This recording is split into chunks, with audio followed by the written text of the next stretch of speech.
নমস্কার দর্শক বন্ধুরা, জয় শ্রীকৃষ্ণ। রাধে রাধে। ছোট থেকে বড় সবার মনে রাধাকৃষ্ণ নিয়ে প্রশ্ন বা কৌতূহল রয়েছে, আর তা হলো কেন রাধাকৃষ্ণের বিয়ে হয়নি। আজ আপনাদের জানাবো কেন রাধাকৃষ্ণের বিয়ে হয়নি এবং কেন শ্রী রাধা আয়ান ঘোষকে বিয়ে করলেন। কি সেই গুপ্ত কারণ, কি লেখা আছে এই ধর্মগ্রন্থে। তবে বন্ধুরা চলুন তাহলে পুরো ভিডিওটা অবশ্যই দেখতে থাকুন। ভগবানের অপার লীলা, তার লীলা মাহাত্ম্য ব্যাখ্যা করার আমাদের কথাই সাধ্য। ভগবান হলো সুবিশাল সমুদ্র আর আমরা এক বিন্দু জল মাত্র। আমরা তো কেবল ভক্তি করতে পারি আর ভক্তি দ্বারাই ওই বিশাল সমুদ্রে লীন হতে পারি। আজ আপনাদের সাথে আলোচনা করব কেন রাধারানী আয়ান ঘোষকে বিয়ে করলেন এবং কেন ভগবান শ্রীকৃষ্ণ এবং রাধারানীর বিয়ে হয়নি।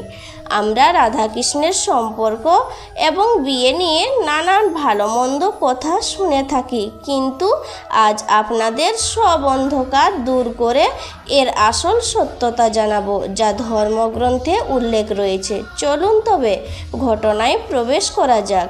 অনেকেই রাধাকৃষ্ণের লীলা মাহাত্ম্য নিয়ে ব্যঙ্গ করে বলেন, থাকতে ঘরে আপন স্বামী, ভাগ্নের প্রেমে মজলো মামি।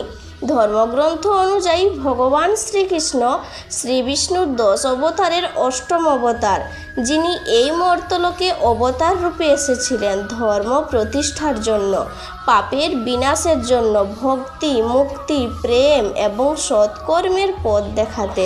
আর শ্রী রাধারানী হলেন শ্রী বিষ্ণুর পত্নী মাতা লক্ষ্মী। তবে কেন শ্রী রাধা কৃষ্ণকে বিয়ে না করে আয়ান ঘোষকে বিয়ে করলেন? উপকথা অনুযায়ী আয়ান ঘোষের আরেক নাম অভিমন্যু। আয়ান গোকুলের কাছে চারদ নামে একটি গ্রামে বাস করতেন। তার পিতা গোলা, মা জটিলা এবং বোন কুটিলা। শ্রীকৃষ্ণের মার যশোদার জ্ঞাতি ভাই বা দুঃসম্পর্কের ভাই ছিলেন আয়ান ঘোষ। আর শ্রীরাধার সাথে আয়ান ঘোষের বিয়ের মূল উদ্যোক্তা ছিলেন শ্রীকৃষ্ণের পিতা নন্দরাজ। সেই সূত্র অনুযায়ী উপকথায় রয়েছে শ্রীকৃষ্ণের আয়ান ঘোষের ভাগ্নে এবং শ্রীরাধা আয়ানের পত্নী, তাই শ্রীরাধা শ্রীকৃষ্ণের মামি। আয়ান ঘোষ ছিলেন মা কালীর বিশেষ ভক্ত।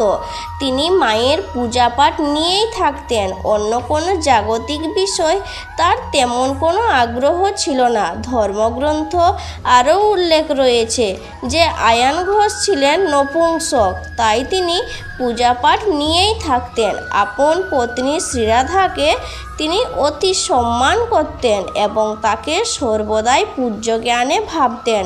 ধর্মগ্রন্থে রয়েছে পূর্বজন্মে আয়ান ঘোষ ছিলেন বিষ্ণুর একজন ভক্ত। কেবল ভক্তই নয়, তিনি ছিলেন একজন তপস্বী। দীর্ঘকাল তিনি ভগবান বিষ্ণুর তপস্যা করেন এবং তারপর তার অদ্ভুত তপস্যায় তুষ্ট হয়ে ভগবান শ্রীবিষ্ণু তাকে দর্শন দিলেন এবং বর চাইতে বললেন। তখন তিনি বর হিসাবে চাইলেন শ্রী বিষ্ণুর পত্নী মা লক্ষ্মীকে। তিনি বললেন, হে প্রভু, আমি আপনার প্রিয়া লক্ষ্মী দেবীকে চাই। তখন শ্রী বিষ্ণু বললেন, এটা অসম্ভব, তুমি অন্য যে কোনো বর প্রার্থনা করো। তিনি এই বরেই চান। শ্রী বিষ্ণু তাকে এই বর দিলেন না। তখন সেখান থেকে অন্তর্ধান করলেন। এরপর তিনি আরও কঠোর তপস্যা শুরু করলেন। তার চারপাশে আগুন জ্বালিয়ে সেই আগুনের গণ্ডির ভিতরে বসে কঠোর সাধনা শুরু করলেন। এরপর ভক্তের ভগবান শ্রী বিষ্ণু আবারও তাকে দর্শন দিলেন, কিন্তু এবারও তিনি একই বর প্রার্থনা করলেন শ্রী বিষ্ণুর কাছে। তিনি শ্রী লক্ষ্মীকেই চাইলেন। অবশেষে শ্রী বিষ্ণু বললেন, তথাস্তু। এবং শ্রী বিষ্ণু আরও বললেন, তুমি সামনের জন্মে আয়ান রূপে জন্মগ্রহণ করবে আর আমি শ্রীকৃষ্ণ রূপে, আর শ্রীলক্ষ্মী জন্ম নিবে শ্রী রাধা রূপে। তুমি শ্রীলক্ষ্মীর অবতার রাধাকে পত্নী রূপে পাবে, তবে তুমি থাকবে নপুংসক আর জগৎ জানবে রাধা তোমার পত্নী, কিন্তু তোমার কাছে শ্রীরাধা পূজিতা দেবী হিসেবেই থাকবে আর রাধাকৃষ্ণের পূজা হবে জগৎ জুড়ে। এই বলে ভগবান শ্রী বিষ্ণু সেখান থেকে অন্তর্হিত হন। আর এই জন্যই শ্রী রাধা বিয়ে হয় আয়ান ঘোষের সাথে। আর আয়ান ঘোষও সর্বদা শ্রীরাধাকে দেবী হিসাবে সম্মান করতেন। কিছু কিছু ধর্মকথায় বর্ণিত আছে যে রাধারানী একবার শ্রীকৃষ্ণকে জিজ্ঞেস করলেন, কেন আমাদের বিয়ে সম্ভব নয়? তখন ভগবান শ্রীকৃষ্ণ হেসে উত্তর দিলেন, রাধে, ওই জলাশয়ের সামনে গিয়ে তোমার প্রতিচ্ছবি দেখো তো, আর আমাকে বলো কি দেখতে পেলে। তখন শ্রীরাধা তার প্রতিচ্ছবিতে দেখতে পেল শ্রীকৃষ্ণের ছবি, আর তারপর শ্রীকৃষ্ণকে বলল। তখন শ্রীকৃষ্ণ আবারও হেসে বলল, হে রাধে, রাধা আর কৃষ্ণ তো আলাদা নয়, যে রাধা সেই কৃষ্ণ। কৃষ্ণের বন্ধন সর্ববন্ধনের ওপরে এবং শ্রেষ্ঠ, তবে অন্য কোনো বন্ধনের কি প্রয়োজন?